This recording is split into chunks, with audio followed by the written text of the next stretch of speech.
लेकिन इस बिजनेस में मुझे यह लग रहा था कि जो मैं दिन रात अपनी दुकान में खड़े होकर के पैसा कमाता हूं, अगर ये घर बैठे मुझे मिल जाएंगे तो मेरी जिंदगी बहुत बेहतर हो जाएगी। सिर्फ 20,000 कमाने के लिए आया था।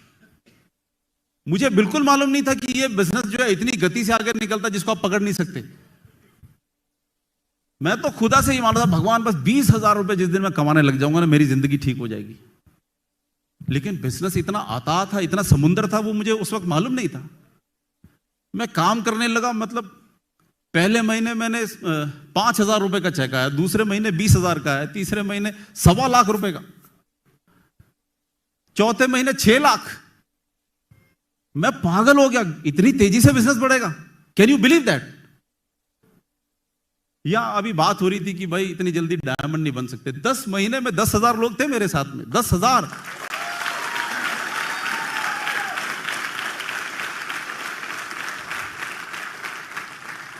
सब पूछते किया कैसे? मैं कौन हूं करने वाला? कैसे हुआ ये? एक ही बात थी दोस्तों, लोग मुझ पे भरोसा कर रहे थे। लोगों को लग रहा था ये आदमी जो है ना, ये गलत नहीं लगता, ये जो बोल रहा है ठीक बोल रहा है। उन्होंने मुझ पे भरोसा किया और मैं उनके साथ में खड़ा रहा, बस इतना ही है। आपको पता है इंडस्ट्री में लोग मुझे इस नाम से जानते हैं कि अगर कोई भी र्यूमर फैल रहा हो, कहीं भी कुछ भी हो रहा हो, तो लोग किसी को फोन नहीं करते, मुझे फोन करते हैं। कटोच जी ऐसी ऐसी बात सुनने में आ रही है, क्या है? और मैं जो बोल देता हूं ना, उसी को पत्थर की लकीर मान करके लोग आगे बढ़ जाते हैं कि कटोच जी ने बोल दिया, टेंशन की कोई बात नहीं, आगे बढ़ो। क्यों? क्योंकि एक वक्त पे मैं एक कंपनी में काम करता था, 10 लाख रुपए उस जमाने में सन 2000 में आते थे मुझे। सन 2000 में 10 लाख रुपए मेरे आने शुरू हुए थे और मैंने लोगों को बोला था कि यार ये कंपनी डामाडोल है, इसमें पैसे वैसे मत लगाओ, ये किसी भी वक्त बंद हो सकती है। ठीक है? वो बात तब की लोगों को याद है कि मैंने अपने चेकों की चिंता नहीं करी। मेरे जितने अपलाइन थे सब मेरे से नाराज हो गए, यार कटोच यार तू कैसी बात कर रहा है, लोग डीडी नहीं भेजेंगे, हमारे चेक कैसे आएंगे? मैंने कहा तुम अपने चेकों के चक्कर में दुनिया को मरवा दोगे। मैंने कहा तुमने जरा सा भी नहीं सोचा कि इनके ख्वाबों का क्या होगा, जो लोग हम पे भरोसा करके आ रहे हैं। तो मेरे लोग मेरे से नाराज हो गए कि मैंने ऐसा काम कर दिया। लेकिन मैं ऐसा काम तो 1000 बार करूंगा, 1000 बार, क्योंकि किसी को धोखा नहीं दे सकते हम, किसी का फायदा नहीं उठा सकते।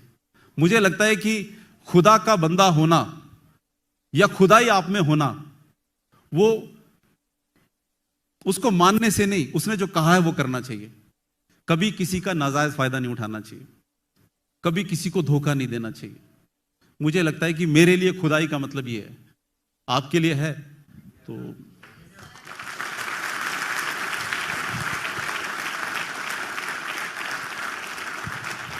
एक बात और बताना चाहता हूं आपको। अभी पिछले 6-8 महीने पहले या साल भर पहले इतने र्यूमर्स उड़े थे कि भाई कंपनी बंद हो जाएगी, कंपनी बंद हो जाएगी। हमारे ही कुछ लोगों ने बीच में बड़ी हवा फोड़ाई, कंपनी बंद हो जाएगी, कंपनी बंद हो जाएगी। और सब लोग मेरे से पूछने लगे सवाल कि सर कंपनी वाकई में बंद हो जाएगी, क्या होगा? अब मुश्किल ये थी कि बड़े बड़े लीडर बोल रहे थे कि ये बंद हो जाएगी। हरी सिंह याद है? मैंने कहा था ये नालायक लोग हैं, इनको जिंदगी में पता ही नहीं है कैसी चीजें बंद होती हैं कैसी नहीं होती। मैंने कहा था भाई कैसे बंद हो जाएगी? नहीं, हम क्योंकि बाइनरी में काम कर रहे हैं और लॉ आने वाले हैं, बाइनरी बंद हो जाएगी। मैंने कहा कौन बना रहा है ये लॉ? बाइनरी बंद हो जाएगी, ये लॉ कौन बना रहा है? आपने कुछ देखा होगा कभी, अगर आपको मालूम होगा कि जब पासवान जी से मीटिंग हो रही थी लॉ बनाने में, मैं उनकी मीटिंगों में था। आईडीएस से, इंडियन डायरेक्ट सेलिंग एसोसिएशन का जो प्रेसिडेंट है इस समय, chairman mister Vivek Katoch, he is my cousin. ठीक है, ठीक है। वो जो भी मिनिस्ट्री में चीजें बन रही होती थी वो सब मेरे से शेयर करता था, देख संजय ये चीज बन रही है, ये चीज बन रही है, ये चीज बन रही है। और वो ही मुझे लेके जाता था सारी मीटिंगों में कि चलना है भाई। सारे लोग भाग जाते थे कहीं हम नजर में ना आ जाए। आपको पता है, सारे लोग भागते थे कि कहीं नजर में ना आ जाए। मैं वहां पर लिखता था संजय कटोच, मोबाइल नंबर ये, जो उखाड़ना उखाड़ो।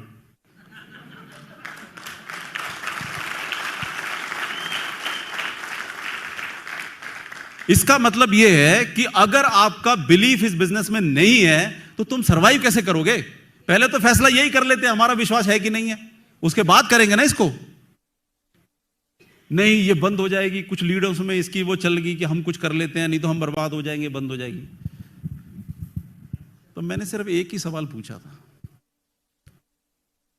आप कोई फैक्ट्री चलाएं या कुछ भी चलाएं, सरकार किस बात पे सवाल उठाएगी?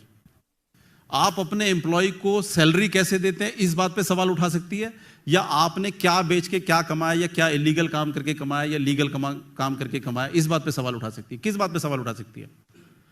कि आप कोई इलीगल काम तो नहीं करते, इसी बात पे तो सवाल उठती है। हम प्रोडक्ट बेच करके जो पैसे हमारे को आते हैं उसी में से कमीशन बांटते हैं, इसका मतलब हम लीगल काम करते हैं। अब ये पैसा मैं अपने लोगों को कैसे देता हूं, इसको सेटल करने का अधिकार तो मेरे पास में है, सरकार कैसे डिसाइड कर लेगी?